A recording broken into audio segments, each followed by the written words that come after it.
taking longer than I thought, to be honest, to do, yep.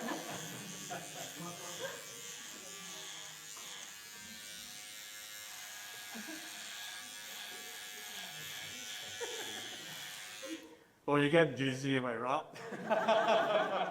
Well, just like that, regrettably, half the world's forests are gone.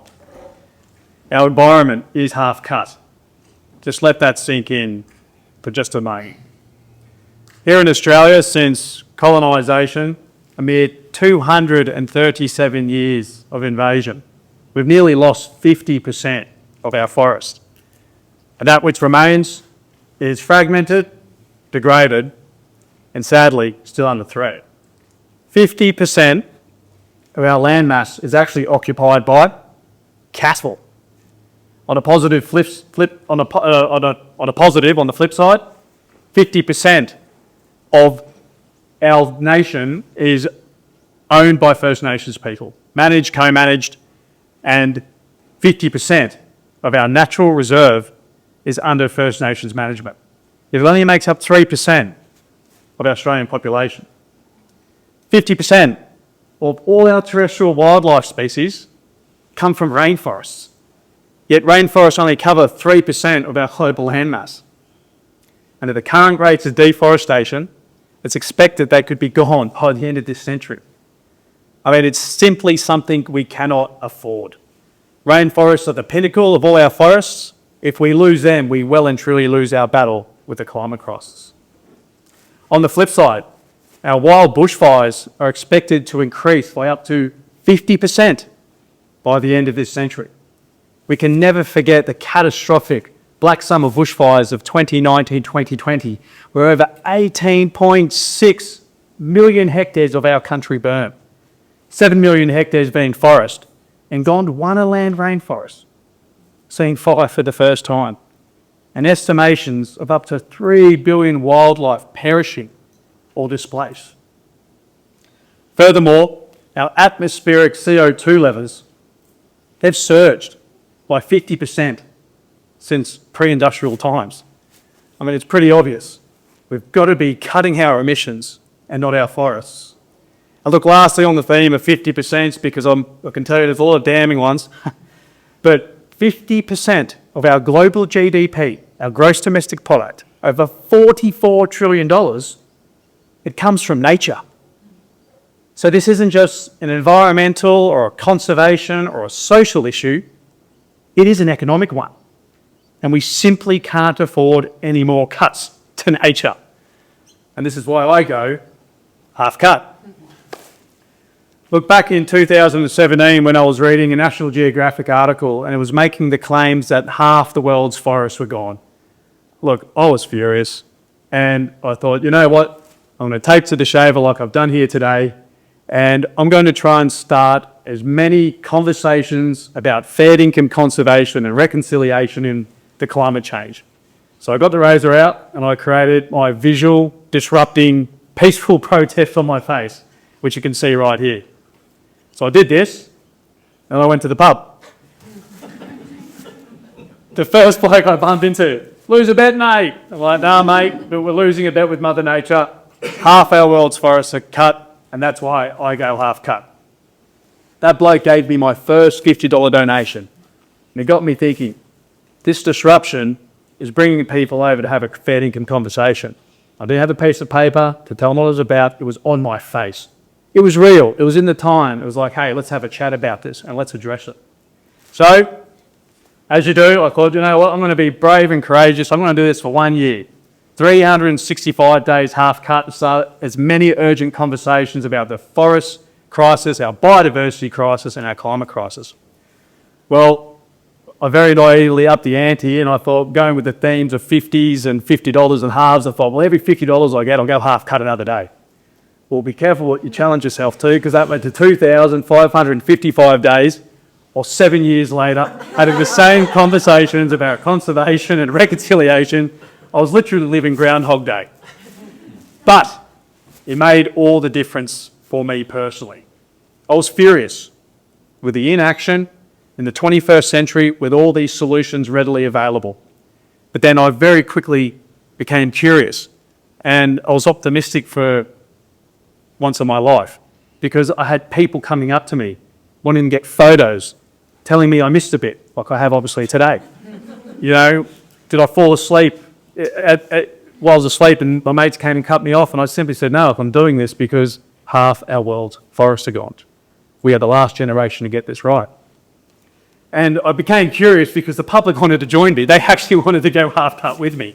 So we created World Half Cut Day, 31st of August, an international day of action to protect our forests and get on with fair income restoration of our old growth forests led by First Nations people.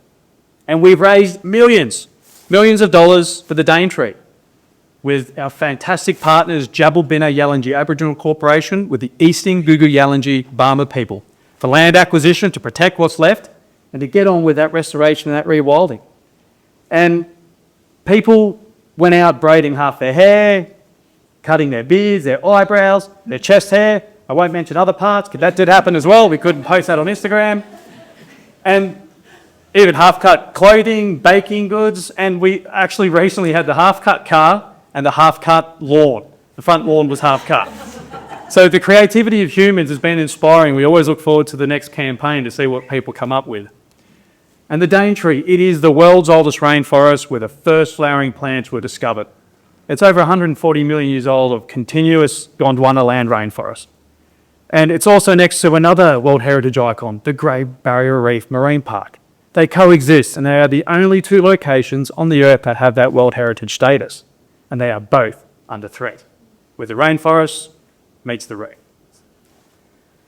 So half our forests are gone, but nobody's really looking. On top of all of this, we have the outdated, inappropriate, dangerous and backward process of the logging of our old-growth native forests in the 21st century, costing the taxpayer hundreds of millions of dollars to subsidise the damage.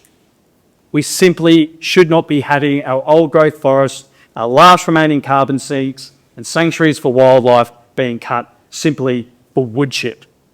If we continue down this line, we are simply looking at environmental genocide. And regrettably, here in Australia, and as I say, the work has to start at home, we are actually a leading global hotspot for deforestation. We are currently on par with Brazil with the Amazon. We are losing a staggering 500,000 hectares annually, or the equivalent of 1.2 million MCG stadiums or football fields.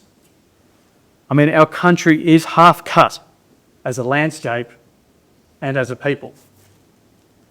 So the solutions, well, let's replace the cuts with culture. Meet us halfway to do full good with our Heal Country, Heal Culture program. So we've sat down with our partners Jabbal-Bina Yalanji Aboriginal Corporation and the Stanton-Cooke Yalanji Barma people, and we created 7 pillars or 7 branches because the pillars and the branches are intertwined. One cannot grow without the other. And those pillars are land acquisition, rewilding, Indigenous employment, affordable housing, scientific research, language, and healing. Healing of our country and of all peoples. So Jabbal-Bina's aspirations are to see long-term generational wealth, blackfella-driven businesses that are all driven by self-determination. And these include bush tucker foods, fair income rich cultural tours led by First Nations people, regenerative agricultural practices, and the mass rewilding of the Daintree region led by First Nations people. The aspirations for Jabbal-Bina and for us are to help support to see the first traditional owners back on country since stolen generation in affordable housing, and also to repair the Daintree River riparian zones, which will help slow down our flooding, will help address cyclones, and create the much needed habitat for our threatened and endangered species. Half Cut's aspiration and purpose is to provide the funding, the capacity building, and to basically ensure these outcomes are delivered upon. We also have aspirations to roll out the Heal Country, Heal Culture program throughout all of Australia, because we are only targeting one region at the moment, and we seriously have some healing of country and culture to be done. So for 7 years, I wore the story of our forest disappearing on my face. And through that, and half cut, we're able to turn that storytelling into action by healing country, culture, and communities. Indigenous people are the rightful custodians of this country, and they know how to heal country, they know how to heal culture. We are there to help facilitate. I invite you, August 31st, to join me. Go half cut. Be brave, be courageous, wear your half cut look or style, because if this has not disrupted you to want to do something, I clearly have not done my job. Connect with your local Indigenous Aboriginal corporation. Provide your skill sets. Support their range of programs and immerse yourself in their culture. Advocate for the protection of our old growth forests and end the logging of native forests. Be the voice for nature and vote for nature. I mean, imagine a world where our forests are thriving, our cultures are revitalised, and our economies are regenerated. Together, we really can make that future and that legacy. It's a choice. So, let's uncut our forests and let's get on with the restoration and the rewilding of our forests like there is absolutely no tomorrow for all future generations and all species on this planet. And let's do it with culture.